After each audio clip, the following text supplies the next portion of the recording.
It is July 17th, 2007. We are at the home of Robert Bailey, which is number 1 South Main, LaFountain, Indiana. Uh, Today we are interviewing Robert. I am Ashley Lichtenbarger. This is Megan Frick on behalf of the Wabash Museum. Robert, what was the branch of the military that you served in? The Marines. And during which war did you serve? World War II. What was the highest rank? Tech Sergeant. Okay. And where did you serve most of your time? Central Pacific, and I was on Midway and Kwajalein and then Wichita. Okay.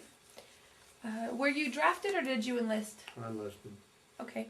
Why did you choose to enlist at the time? Well, there was war going on. I was going to get drafted anyway, I imagine, but well, my dad had been a Marine, so I went to the Marines.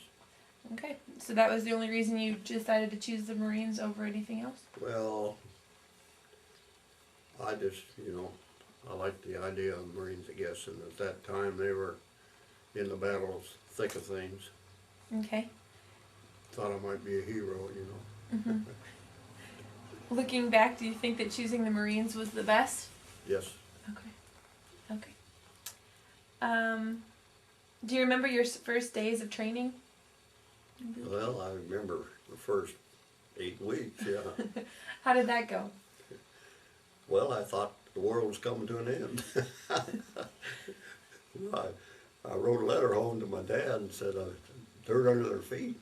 And my mother said he like fell out of the chair laughing. So I guess it wasn't too serious. All right. Do you remember your instructors? Sergeant, oh my, Beard. Were they as harsh as they make them out to be on TV? Well, he wasn't, he was strict and made sure you did everything, but he wasn't mean, Of course, this is, they're shoving them through fast at that time. Okay. And it's 8 weeks and they have to get everything done that they can. And I saw some DIs that were, I thought, acting kind of ridiculous, but they had to break you from civilian life to military life, and that's a job. Okay. So you think that's a necessary thing? Pardon? To be in the military, you think that's a necessary thing to break? Oh yes, you have to come from civilian life to military life, or things you got to follow, but got to be disciplined. Mm-hmm. You can't have a service without having discipline, because when you say do this, do that, you got to do it. Mm-hmm. And I when I came home from overseas, I run into a little resistance to that when I was in charge of some things, and the younger generation didn't think they had to do quite that yet, but they hadn't been in the service very long. So. How long is a normal training? If they were going through quickly at that time, is normal training longer than 8? Ours was 8 weeks. I don't know what it is now. I think it's longer than that, but of course that's rifle range and training, everything. Mm-hmm. Okay. When you were in the war, what was your particular job? I was crew chief on a fighter plane. Okay, and what did that entail? Well, I had to keep the plane in flying condition and ready to go and be on alert at all times, when in daylight anyway, to see what was that, hour and a half before sun's rise and half hour after, something like that was, and then the night fighters took over after that, so we had to be at our plane at all times, had a crew of 3, which allowed us to go eat and all that stuff. And then at times we were on what they called the ready line. That was be 4 planes on alert. Mm-hmm. And at that time you had to be ready to kick them over and start them, because when the siren went off. So be ready to go as soon as the pilot got there. That was, our job was keep them flying. So do you do the mechanics and the things like that? Well, yeah, mechanical part, just general inspection and checking it out, and once in a while, the closest I come to flying, I guess, is had a power check where you had to tie the plane down, run it up full throttle, check out some things. Oh, it was, I really wasn't a mechanic. I didn't go to mechanic school. I came out of boot camp and I had some machine work. So they sent me to Great Lakes to machinist school. And I graduated out of there corporal, which was a break, really a break. And then they sent me to a fighter squadron in Santa Barbara, California. And we were forming. At that time we only had 4 pilots, but they had sent 3 machinists and they only needed 2. So they put me out on a plane, and I learned it from start that way. Where exactly did you go during the war again? Well, from I went to boot camp at San Diego, California, and back to Great Lakes Naval Training Station to school, and then to Santa Barbara, California, to the fighter squadron, and we trained there, and then got all our new pilots and everything, and crews. And then in September of '43, we shipped out to Hawaii, went on a big brand new aircraft carrier, Bunker Hill, and went to Hawaii, and we were there, oh, if I remember right, 2-3 weeks, and then we shipped out to Midway. They flew us out to Midway, and now this was after the Battle of Midway, I understand, a year after, so it was advanced training actually at that time. We didn't have any interceptions or anything. If I recall, we only had about 2 alerts really, and nothing came from that. But and we came back. We were there from October to January. Came back to Hawaii and got our new planes formed up and shipped out to Central Pacific. Do you remember arriving and what it seemed like to you? In the Central Pacific. Yes, I remember. What were some of the biggest differences or the things you noticed the most? In combat area? Well, that too, but I mean, as Well, the place in general, and then in combat. training, you were like Midway. You were on alert, all right, but it wasn't like it was when we got to Engebi Island on Enewetak Atoll. We came in on the LST, landing ship tanks, and we had all our equipment on that. Not the planes, but we just beached and had to go ashore, and the 22nd Marines had taken the island, but they were still battling a little bit. Now this island was only 1.25 miles long and 5,000 feet wide, but we had a fighter strip on it, so we went ashore, and really it was a mess to start with, because, well, we lost all our brand new planes coming up from Funafuni to Tarawa to Funafuni. A flight of 23 planes, only one got through a storm. And as it happened, I was crew chief on that plane, but that was just pure luck. You were on that plane? Oh, no, it was a fighter plane. I was crew chief. No, I was at Engebi. Or let's see, I'd be coming up into Engebi when that happened. That happened in January of '44.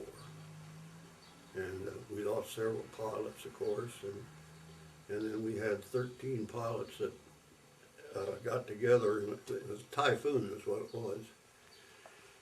And they got together on one-man rests and tied together. They had 13 men and 12 brass, which was a troublesome thing, but they were out there, I think, 50 some hours before they found him, and picked him up, and we lost our commanding officer and to Rogers, 2 flight leaders and 4 lieutenants, I think it was, and in that storm.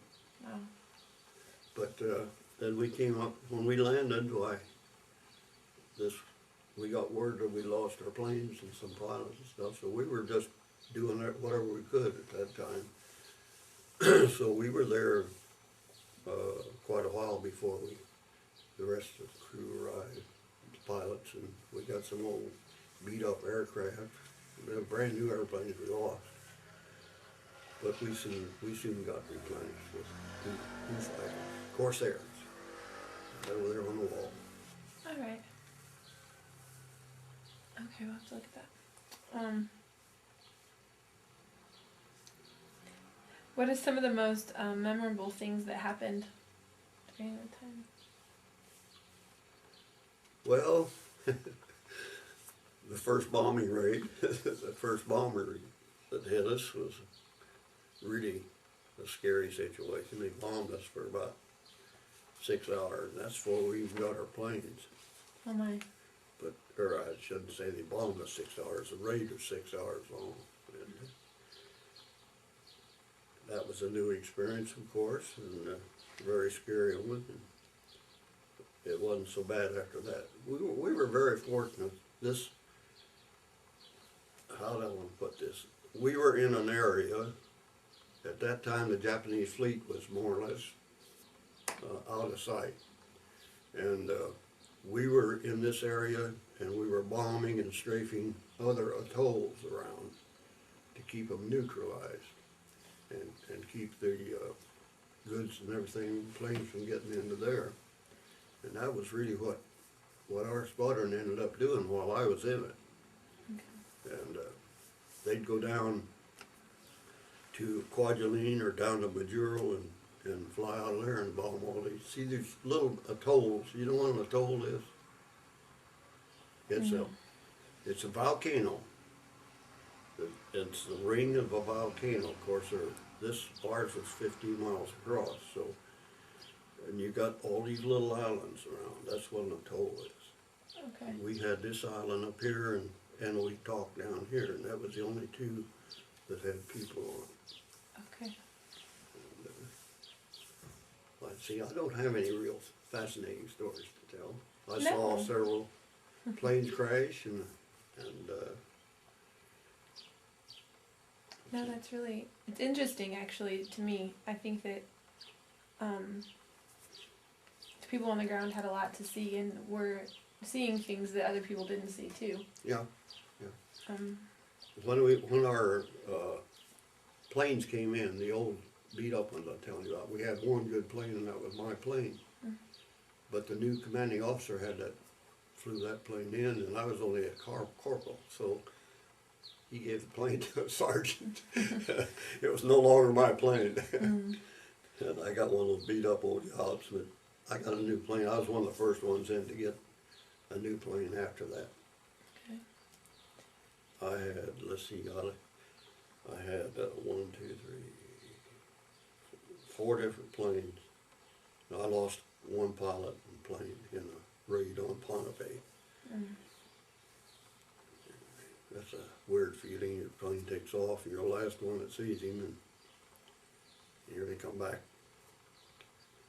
Only 2 out of 4 planes came back, so, well, there's 16 planes went on the raid, but we lost 2 on that one. But that's life. That's the way it goes, you know. Yeah. We had, I think now about how young those pilots were, a lot of them, younger than I was, but quite a bit. And we were supposed to have a reunion here coming up in September in Washington, or not Washington, Quantico, Virginia, just outside of Washington. Last time I went to, I only had 6 people there. Oh wow. But there'll be more this time. That's Washington, you know. Mm. They flew us to Midway. I came back on what I call a banana boat. It was a mess. Took, I think it was 8 days to get back to Hawaii. Then I went out on the Island Mail in a convoy. And the first thing I saw of battle, you know, I was on gun watch on the ship, and there was some ships started coming up over the horizon. Mm-hmm. And it was our Navy. They were coming out to meet us, to escort us in. Mm-hmm. And we went into Kwajalein Atoll and went inside there in the inner part. And we were there while they were taking Kwajalein on board ship, and they decided to move our squadron on up to 300 some miles up to Eniwetok. So we had to unload that ship onto an LST, and that was a rough ride, an LST up to Eniwetok. But then we came in between the two islands in Eniwetok Atoll, and they were taking Eniwetok, and they were shelling it, bombing it. Then we had it kind of peaceful, went up the other end of the atoll, and just, well, one of our guys got hit with a stray on the LSD, it paralyzed him. But that's the only, we had 2 guys injured pretty bad in the bombing raid. One guy lost a leg. I forget what happened to the other guy. But one that lost his foot, of course, they flew him out and flew him back to the States. Right. But I didn't get, the only thing I had was cat fever, what they call cat fever, for about 3 days. Oh. That was bad enough. Well, I imagine.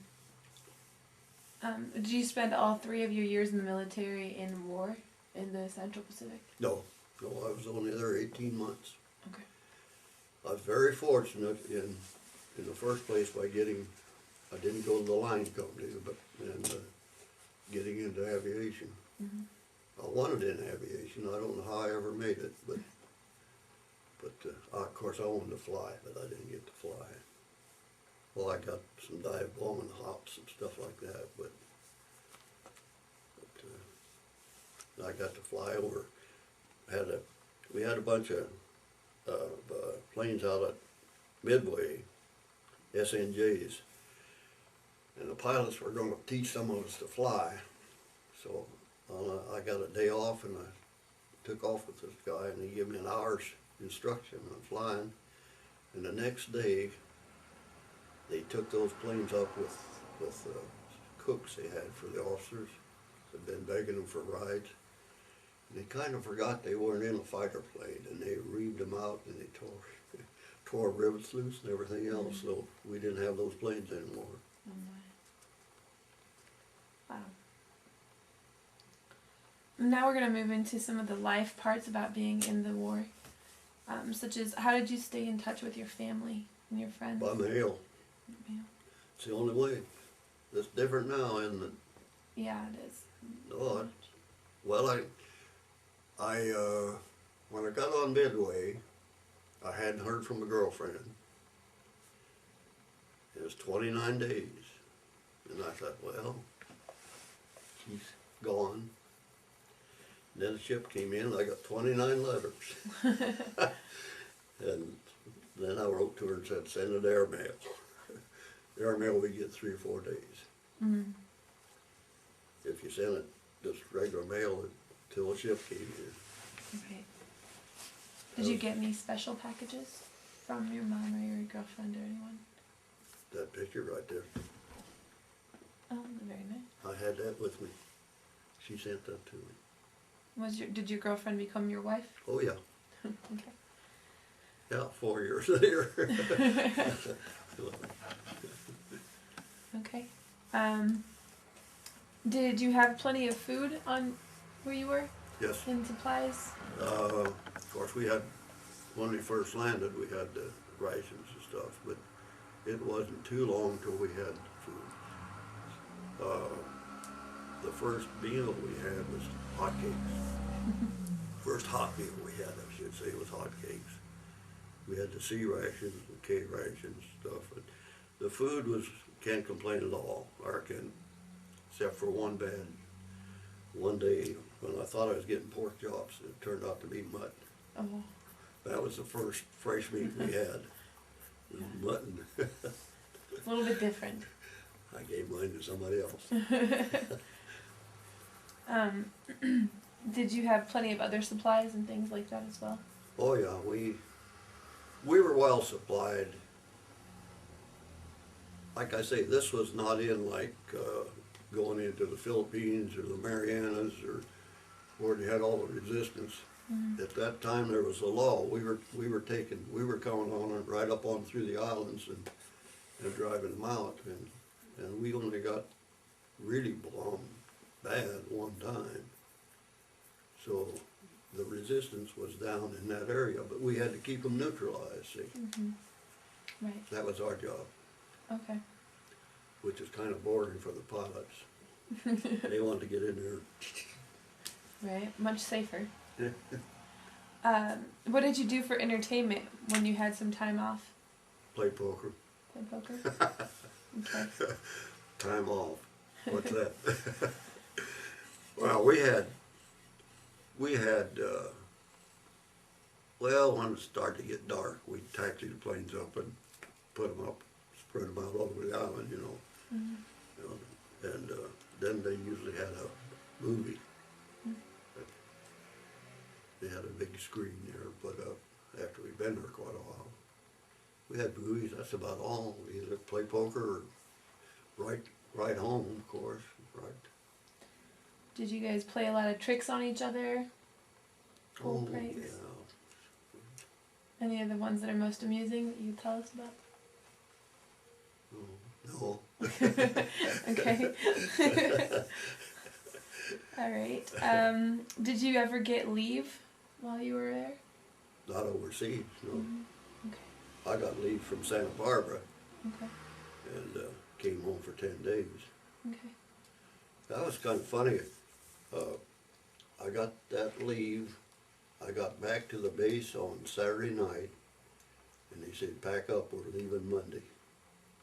And I had no idea we were leaving that quick, see?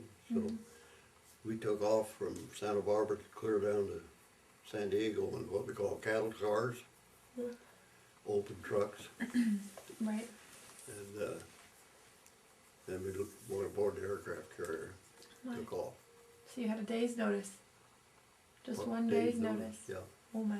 Well, I guess they knew it before I got back, but I was on furlough, Oh. on leave, so my buddy and I, he was on leave too, and he took his wife home and then brought her back, and then we left Monday, so he had to ship her back to Cleveland. Oh my. At that time, were you living in Nebraska or were you living in Indiana? Indiana, When- Noblesville, When did you move to Indiana? in 1940. Your whole family moved? No, my dad left Nebraska in January of 40. And my mother then came out here in April. Okay. Dad's family had a family out here, a pretty big family, his brothers and sisters, and he came out here looking for work, actually. Got work, and then Mom went out. But I had a job, so I stayed in Lexington, Nebraska and that's the year that Wendell Wilkie ran for president. He's from Elwood, Indiana. Mm-hmm. And my mother wrote me a letter and said that Wendell Wilkie had been to Elwood, which is only 20 miles from Noblesville. And here I'm working in the service station Saturday night, a big truck goes through town, says Elwood, Indiana on the side of it. I thought, man, if I could get a ride in that, get out here, that'd be pretty nice. Well, he went out of town, had 2 blowouts, Oh my. and he came back to our station. My buddy took the call and went out and got him. Said, that guy's from Elwood, Indiana over there. And I got talking to him, and he was going up the road 50 miles and unload and come back and said he'd pick me up. Said if I'd do some of the driving, he'd buy my meals. So I came to Indiana. Oh wow, that's a good story. Wow. What are some of the most amusing things that happened while you were overseas?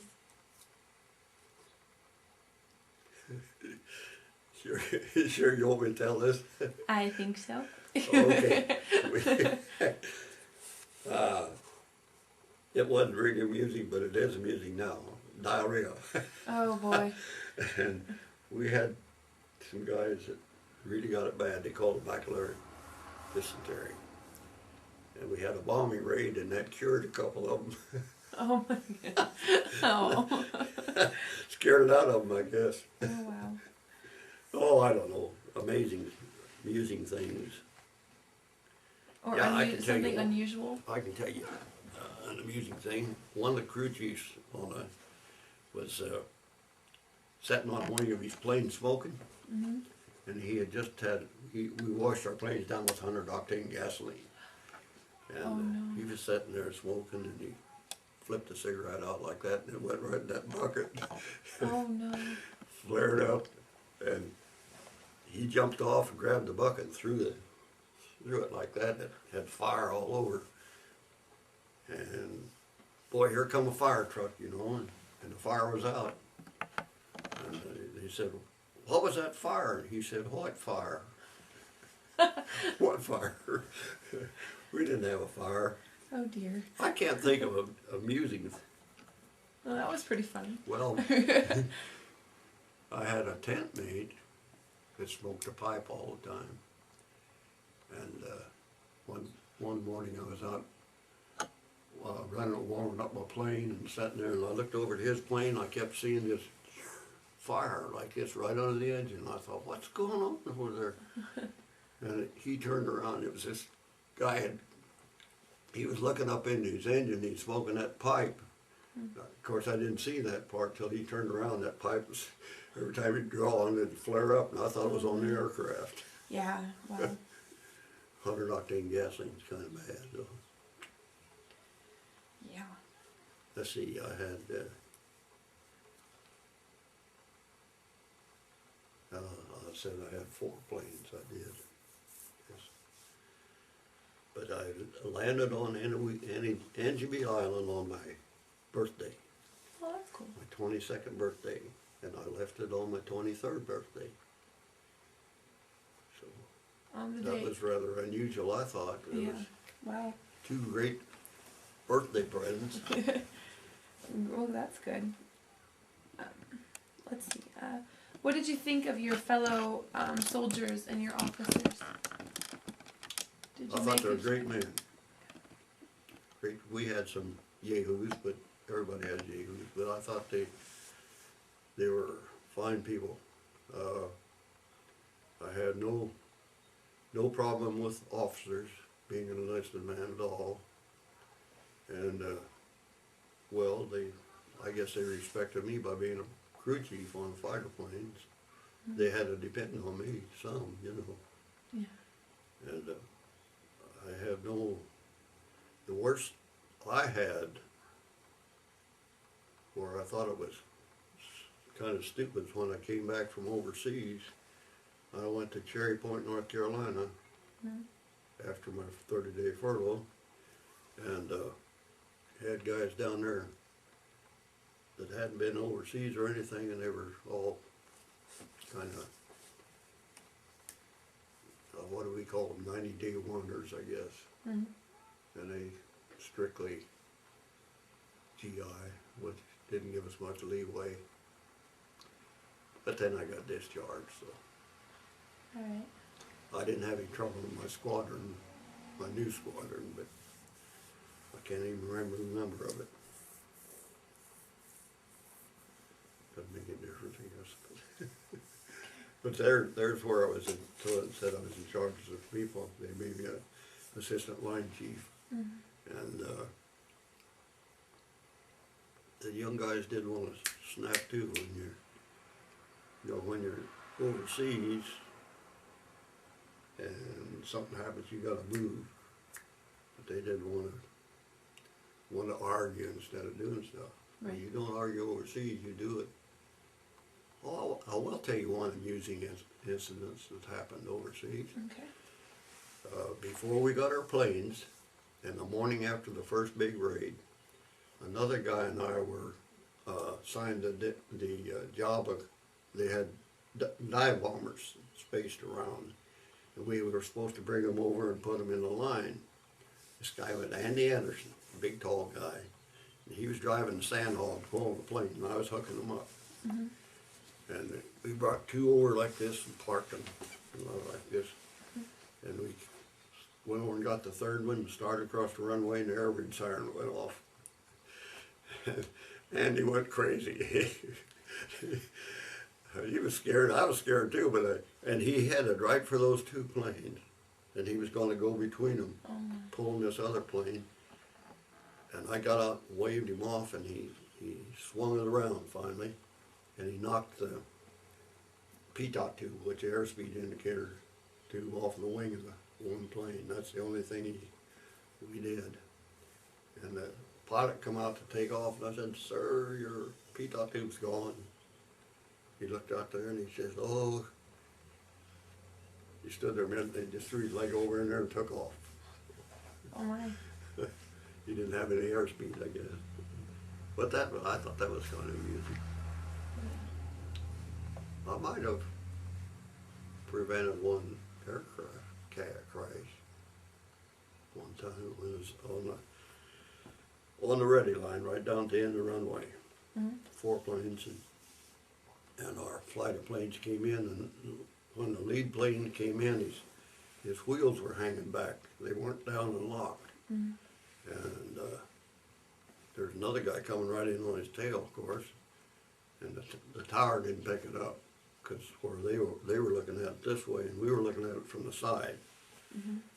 So he went down, and when he hit the ground, of course, when the wheels folded, and he nosed up, and I went out on the runway and flagged the second one off. So, so and he came over and thanked me afterwards, because he'd have run right into him. But he was getting in pretty low, and I flagged him off, and I wasn't sure he saw him. Of course. Wow, that's. He probably thought, "What's that idiot doing out on the runway?" Somebody wanted to commit suicide. Oh no. Oh no. Wow. Do you remember the day that you were discharged? November 12th of, I think it was the 12th of 45. How was that? What were the feelings surrounding that for you? Fantastic. Are you ready? Fantastic. My wife and I had gotten married right after the war ended. She was down there with me at Cherry Point. We were there from August till November, and that was, you got to see what people lived in down there at that time, all those Marines around there. But we had one room. We shared a bath with 3 other couples. Now that's fantastic. Yeah. But it was great to get out of there. And, took off, and I forgot to pay one bill. I'll have to tell you about this. It was a telephone bill. My wife had called home, and I just plain forgot it. I was so glad to get out. We took off. I thought about that after I got home, and I wrote that lady and asked her to send me the bill. She really thanked me. I think it was only about $3, but that was a lot of money then. Oh well, yeah. And it was the honest thing to do. Well, it made her think a little bit more of the Marines than they really thought down there. Too many Marines in that little town. All right. New Bern, North Carolina. What did you do once you returned home? Little as I could. All right. No. What did I do when I first came home? I started working for my uncle as a mechanic.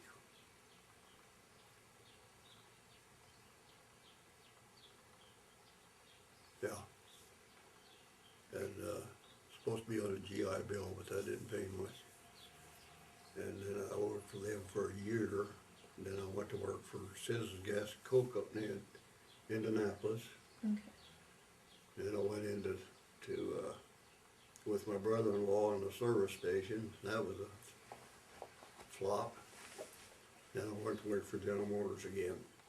I had worked at General Motors before the war. So I had 44 years with them, so. Wow. So what did the GI Bill pay for you if you were taking some benefit from that? Well, gave me $90 a month when I was training after we got it settled. And I had some schooling, Okay. that's all. Let's see, I think that's all I got out of the GI Bill. Okay. What did sorry, did you make any close friendships while you were in the military that you kept Oh, up yeah, after? yeah. Did you keep them up for a long time? Yeah, I still have two good friends, but our squadrons get kind of small. You know, I'm 85 and I was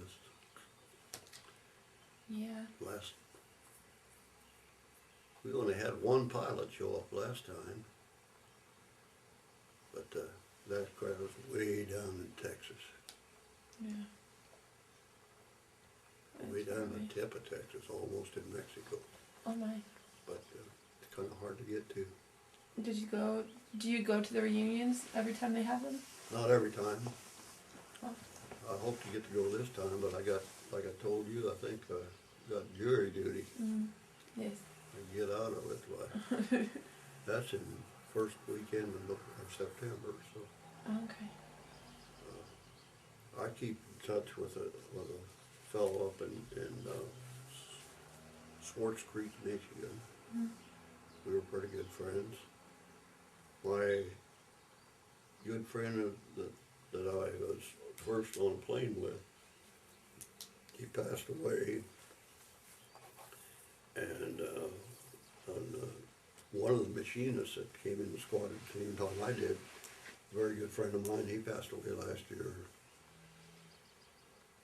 And well, I'm losing them, you know. Yeah. We all got to go sometime. It's true. Be prepared. It's true. Have you joined any veterans organizations? Well, I was stupid enough to to join the Marine Reserve after the war. And what did that do for you? Well, what did it do for me? Nothing much. It was very poor, I'd say. It was just a meeting once a month, and I think you got some money out of it or something. And that was the 16th Battalion in Indianapolis. And I just got discharged out of that when the Korean War. And that battalion got sent up, but I didn't have to go. Wow. You're getting sleepy. Wake up. You want something to drink? No, I'm good. I'm just, wow. Am I that boring? No, I just think that you're very lucky. That's all. Yes, very lucky. Um, Lord's been good to me. I had that woman for 56 years, wow, and she was the best mate you could have. very pretty. She can never be replaced.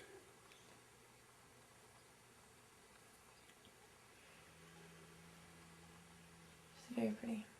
Well, thank you. I thought so. Well, good. Do you think that your military experience influenced the way that you feel about war and about the military? Well, yes.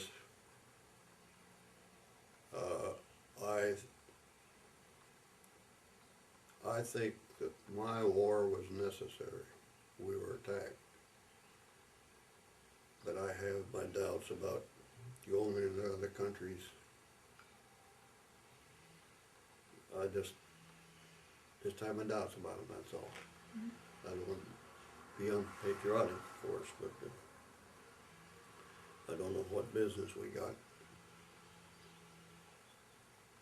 We were invaded, so to speak, Pearl Harbor, and we retaliated. And of course, we went into Korea. I don't know. We went in there for then Vietnam, and now over in Iraq. I have trouble with those. But I'm not a Jane Fonda though. What does that mean? So. You don't know about Jane Fonda. Well, better you don't, I guess. She was a movie actress. Well, I knew that part. Went over to Vietnam and blew it off her mouth.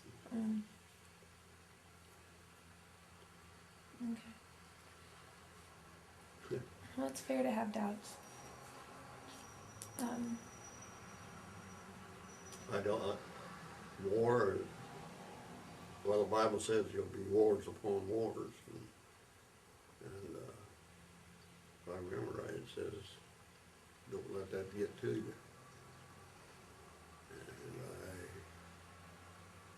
try to not to do, not that, now what, I was never angry at my time in the service. As far as the service, angry at the service. I got angry all right plenty of times, but not at the service. Right. And I'm proud to say I was a Marine. I am still a Marine. But I'm proudest that I got home. Okay. Speaking of home, could you tell us some about your family? You've already mentioned your wife.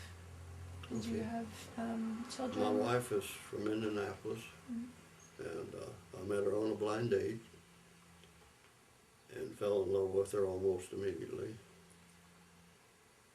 And for 4 years, I went with her for over a year. Before I went to service, and of course when I went to the service I was gone. She went to Indiana University, and when I came home in March of '45, I went down to see her, of course, and a 30-day leave. And then she came to Washington for a weekend to meet me there when I was at Cherry Point. And then in August we got married. And I was very lucky. Like I say, she was the best you could have. We have 3 girls. Pam McKee at West Manchester, and Laura Epley at Wabash, and Donna Barton. Her husband's a Methodist minister over here at Mount Holly. And my grandson's my minister. He's just across the street. I have 7 grandchildren and 13 great-grandchildren. Wow. 2 more on the way. Well, you're a lucky man. Oh, I am. I'm lucky. I got 3 of them right over across the street. And that was a blessing when they were brought here, I'll tell you. Blessing for me. In fact, I get to go there and eat a couple times a week, and they come over here to eat. I had them over here last, when was it, Saturday, guess what?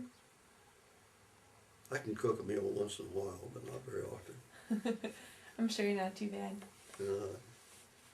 Uh, And how did you feel that your service experiences affected your life after the war? Did it change you in any way? Probably made me more quick-tempered to start with. Quick, you know, you had to respond so fast. And after I got out of service, I didn't have to do that quite as much. I could argue a little bit, you know. But, oh, what did it do for me? And do you It think brought that me out of youth into manhood, I would say. Out of, yeah, That's the best way to put it. Do you think that some things would have been different if you hadn't been in the Marines? Well, that I don't know. I learned discipline in the Marines. And I'm probably more disciplined than I would have been otherwise. That's one thing I like about the Marines. There's a Marine Academy down in Texas that my squadron has helped support. And I was down there in a year ago. 2 years ago. No, a year ago, I guess it was, yeah. And I remember, I got to visit that, and it was really fascinating to me. These are young high school kids, and they're just like they're in the Marines, and they're trained that way. And the discipline is great, and that's something I think we need in this country is discipline. I know you're younger generations, but it's a little bit too. I believed in a paddle once in a while instead of saying 1, 2, 3. Don't do this. I don't be knowing kids. Probably didn't paddle it any of them over once, but they do what I said they better do. Okay. My daughters used to say I get a look in my eye. I think most parents have the look. They didn't give me any trouble. Well, that's good. Well, is there anything else that you'd like to say? Well, I don't know what. Any more stories that you would think we might have missed? Well, like I say, I don't have a lot of stories. Well, I think you had a lot of stories. Well. Pretty funny ones. I thought of one. I don't know whether I should tell it or not. Go ahead. Okay. Well, when we were on this island, had it for ponds, we had to dig holes, and then they had to be burned out with every once in a while with paper and stuff and gasoline. And this one guy went into it. We had it in the screen after so long. This guy went in there to use it, and he was smoking a cigarette. He just flipped it down the. Oh no. Boom! Oh no. Oh my. Oh! Well, see, that's amusing. To me, because I wasn't that guy. They assigned 2 guys to clean him up. Oh no. And I wasn't those guys either. No. Oh my. That's just one incident that I have forgotten. I'm just glad it wasn't me. Yeah. Wow. Alrighty. Well, thank you very much. We really appreciate it. You telling us. Just like I told you before you came, I don't have any outstanding stories. I think that you did have outstanding stories. Without you, the guys who were the ones shooting people or whatever wouldn't have been able to do their job. Yeah. It's a very important job. I was thankful though I did the line company. Of course, a lot of guys out of my boot camp went to line company.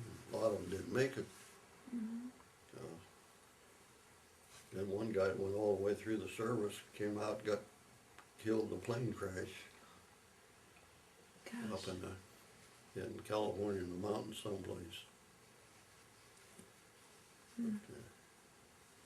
One of my friends in boot camp. Of course, in boot camp you scatter all over. You're lucky if you see them. Yeah. But with a squadron, it's different. You're trained together and stay together. But my squadron moved on up to right out off Japan after I left it. And they had some battles there. Right. Well, you probably don't see it. But on television, they've got dog fights, what they call dog fights, on Friday night on History Channel. Well, I might have seen it. I watched the History Channel. There's was a good one in there about the Marines on Guadalcanal. and the old F4F Grumman Hellcat. And Japs had that 0, and they could outmaneuver them, everything. It was a battle. Then we got the Corsair and the F6F Grumman.